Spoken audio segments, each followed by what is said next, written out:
Hello and welcome to part 2 of a deep dive into the Forgotten Queen compilations. I'm just here at the start to say this is a part 2. If you haven't seen part 1, it's probably up there or down there. If you haven't seen it, then let's go on with part 2.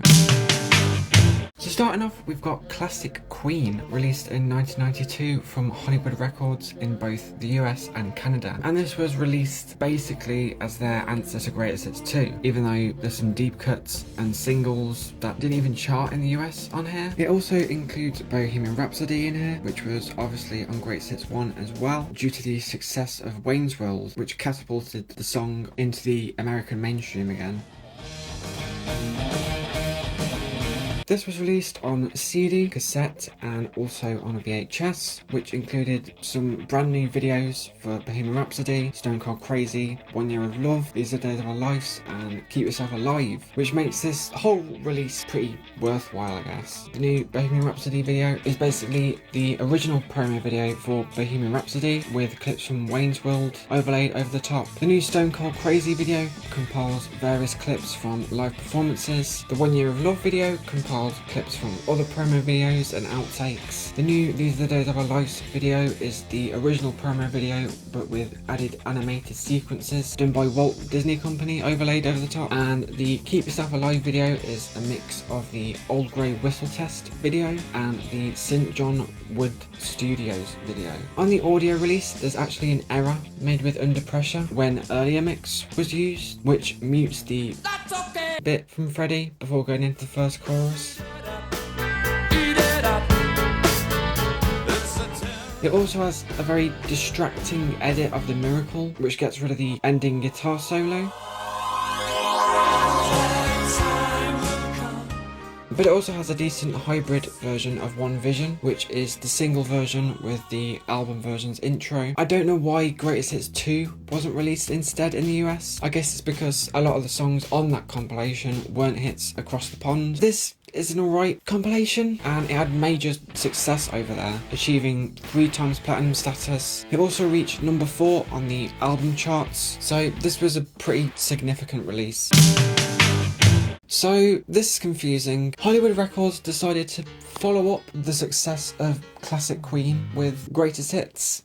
I'm guessing this was released as like an overcorrection to the inclusion of Bohemian Rhapsody on Classic Queen, as again that was featured on the original Greatest Hits, so they decided to make a brand new Greatest Hits that omits that track as well as Flash for some reason, and then they shuffled the remaining tracks around a bit and they added Body Language and I Want to Break Free. Yeah, this is a pretty lazy but again successful companion that got to number 11 on the US album charts and stayed on these charts for 156 weeks. So yeah, another big success. This compilation also features a track that got repopularized due to the American movie The Mighty Ducks. Yeah, that film used We Will Rock You in a sequence. This compilation, similar to Classic Queen, also got released on VHS with new videos for Good Old Fashioned Loverboy, Now I'm Here, and 7 Seas of Rye. Again, it's pretty lazy and it doesn't even deserve to be called Greatest Hits, as a lot of the tracks on here struggled to chart at all. It really should have just been called Classic Queen 2 or something, but I understand the success it got in the States. The band have now released a compilation album reminding everyone that Queen rocks.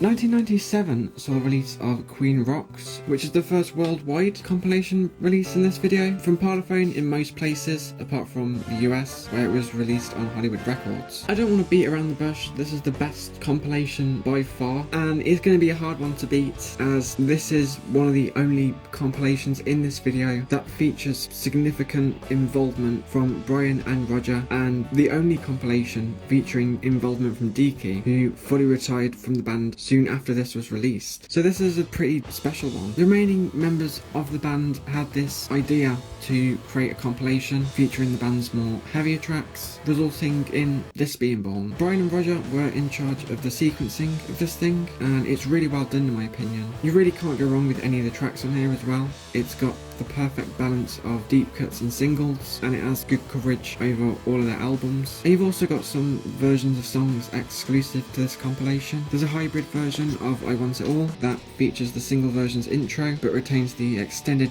guitar solo of the album version. I Can't Live With You was completely re-recorded apart from the vocals for obvious reasons, but they definitely went for a way harsher and heavier feeling this time around, also naming it the 1997 Rocks retake.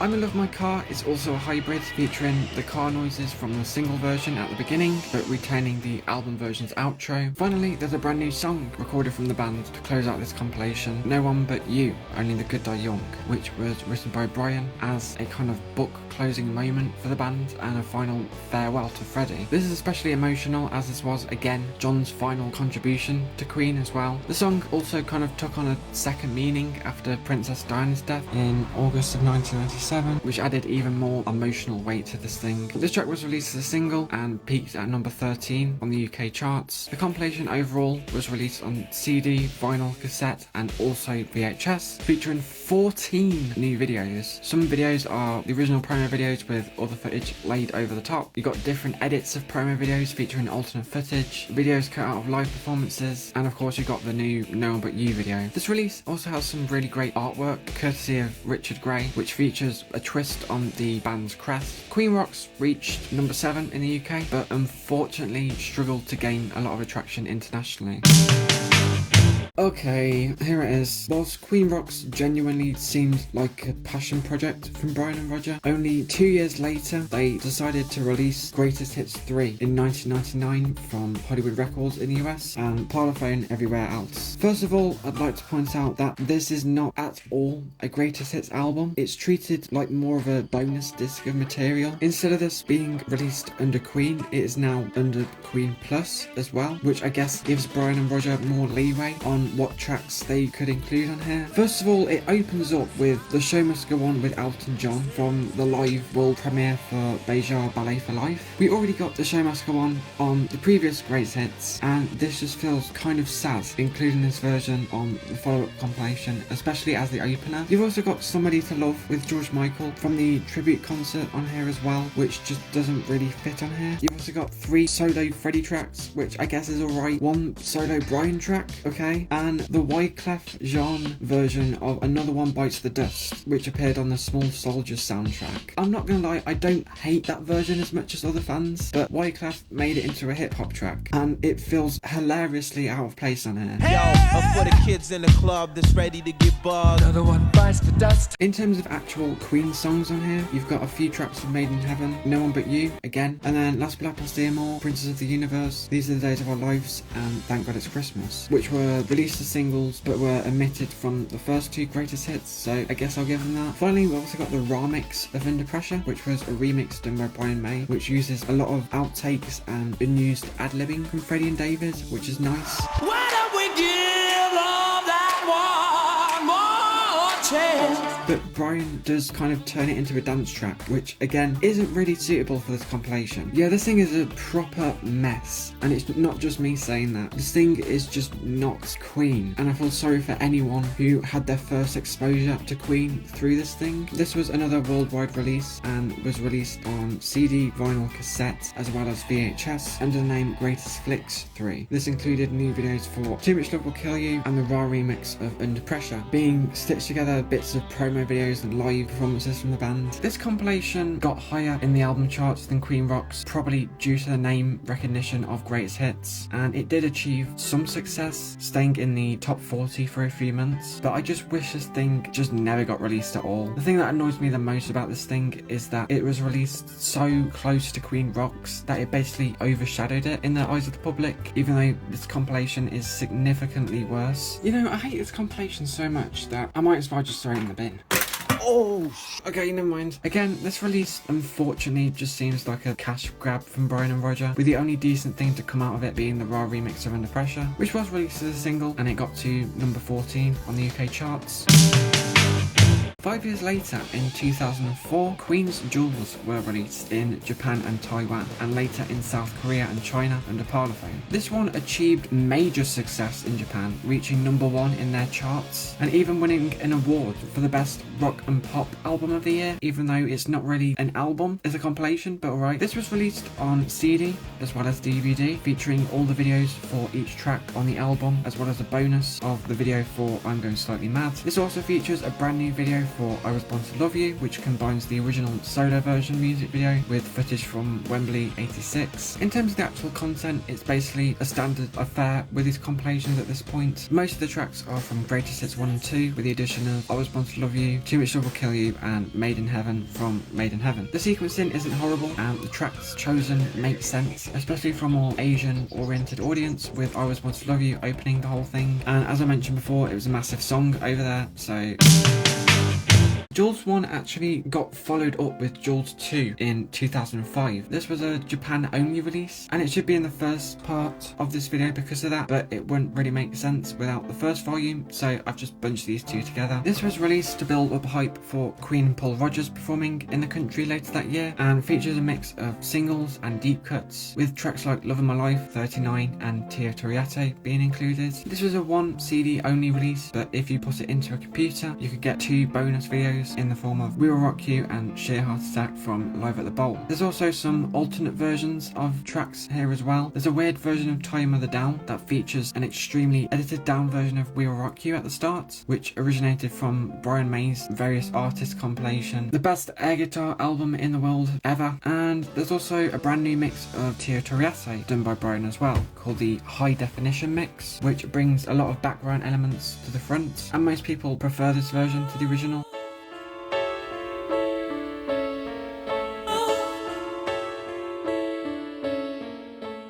The track selection is nothing special aside from these 2 tracks, and it struggled to make the same splash as Jewels 1 did. At the end of the year, it actually got released with Jewels 1 as a big collection to once again build hype for the shows that Queen and Paul Rodgers were doing there.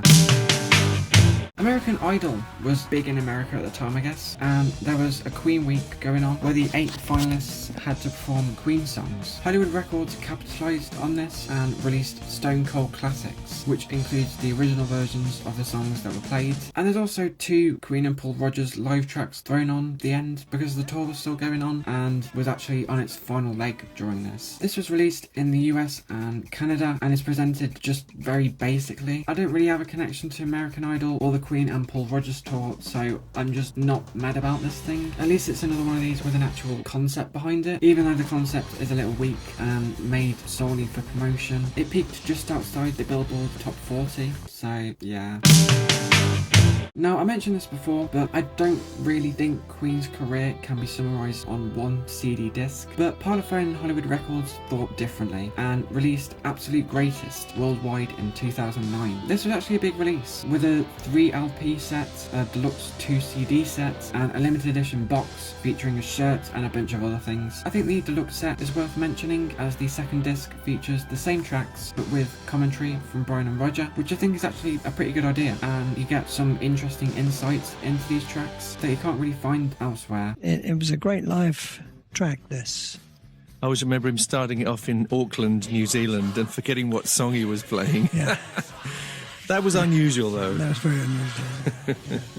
That's the day he put his trousers on backwards, wasn't it? But Brian and Roger weren't in charge of the actual selection or sequencing of the tracks, which is where the problems start to show up. Due to the vast amount of songs they've crammed on here, there's not a lot of breathing room, and the sequencing is just shocking in some moments. Killer Queen into These Are the Days of Our Lives is just the worst culprit here, and just feels like complete tonal whiplash, because these tracks were recorded almost 20 years apart from each other. For some reason, the Queen Online website actually held a competition where if you guessed the track listing, you win a prize. The compilation reached number 3 in the UK charts and stayed in the top 40 for around 2 months, which is actually pretty decent. It also charted pretty well in other countries, so it's safe to say that the casual fans of the band were really eating this thing up. And the commentary track, this kind of makes this whole thing worthwhile in my opinion. For Queen's 40th anniversary, all of the studio albums were re-released and newly remastered by Bob Ludwig and Island Records. To promote this, 3 compilations were released containing deep cuts, chosen by Brian, Roger, and the late great Taylor Hawkins from Foo Fighters fame. If you're wondering how Taylor Hawkins got involved, it's because he was a massive Queen fan and became good friends with Brian and Roger, so Brian and Roger invited him to participate in the track selection. If I remember correctly, I'm pretty sure I got these compilations after listening to Greatest Hits 1 and 2, and these are pretty good bridging points between the Greatest Hits and the actual studio albums. I think this release would be improved if it was just one 3 CD release, and this wasn't actually a worldwide release, only releasing in the UK and Europe, Australasia, Japan, Russia, Argentina, Thailand, Indonesia and Mexico. I think if it was released in the US, it might have actually gained some attraction and Queen might not be seen as much of a singles band over there, because I think the picks on here are really great. Volume 1 picks tracks from the debut to A Day at the Races, and March of the Black Queen is on there, so that already makes this compilation worthwhile. Ogre Battle works surprisingly well as an opener and makes a great pairing with Stone Cold Crazy, which is track 2. You do also get some single releases on here, like Keep Yourself Alive, Longer Way, which was released as a single in the US, and Lily of the Valley, which was a double A side with Killer Queen. But these all weren't included on Greatest Hits, so they're worthwhile inclusions in my opinion. The sequencing is just very solid on the first volume, my only complaint being the 3-track medley of Tenement, Funster, Flick of the Wrist and Lily of the Valley. I mentioned this before, but I feel like medleys like this should be an album only thing, especially taking into consideration that there are standalone versions of these tracks, and this compilation also includes the standalone versions of Ogre Battle and March of the Black Queen. Moving on to volume 2, you've got tracks from News of the World to Hot Space. This is another solid batch of tracks, although there might be one too many Hot Space picks. Again, I like that they've included single releases in here that didn't make Greatest Hits. I do wish Need Your Lovin' Tonight was included, as that was also released as a single, but it's alright. Volume 3 has tracks from The Works to Made in Heaven. Again, you've got some single picks here with 1 Year of Love, which was released in France and Spain, and A Winter's Tale that actually reached number 6 in the UK charts, so it's not that much of a deep cut. Again, some really suitable picks from these albums though, and there's also a standalone version of Khashoggi's Ship on here, as well as an alternate version of It's a Beautiful Day with a longer intro and everybody's favourite Queen track, Yeah, being added to the end. These compilations didn't do particularly well commercially, the first volume peaking at 92 in the UK album charts, the second peaking at 175 and the third at 155. But I think these are really good companions to the Greatest Hits. And then we go back to slop again. Icon got released in the US and Canada from Hollywood Records in 2013. This was part of a series that Label You and Me were doing called Icon, and they usually just consist of around 11 tracks from that artist. The picks aren't horrible here, but I'm just so tired of talking about these label-owned compilations at this point. They're just so bland, and they didn't even bother using the single versions of tracks on here as well. These are all the album versions. You've got deep cuts like Stone Cold Crazy and I'm in Love with My Car mixed in with a bunch of singles, and it's fine. I don't have much else to say. And then, okay, we're back to peak. This was actually the first Queen thing I remember being advertised on TV back in the day, and actually being a big deal, since it included 3 brand new tracks. Let Me In Your Heart Again was from the work sessions, but ended up being scrapped. Brian ended up using it on his wife Anita's 1989 album Talking of Love. In 2014, Brian and Roger returned to the track. I got it out about a year ago, all the bits on the analogue tape, and I put all the middle 8 stuff together. We looked at all the pieces that we had of this jigsaw puzzle, and it suddenly dawned on me that I could use a piece of this middle 8 and a piece of that, and this end of that would go after here and it would bring it back. We spliced it all together and it worked. It didn't need much work after that to mix it. It's just mixing and a little bit of extra guitar in the middle. A little bit of extra backing vocals that Roger and I put on. In your heart again. But really the live take is there.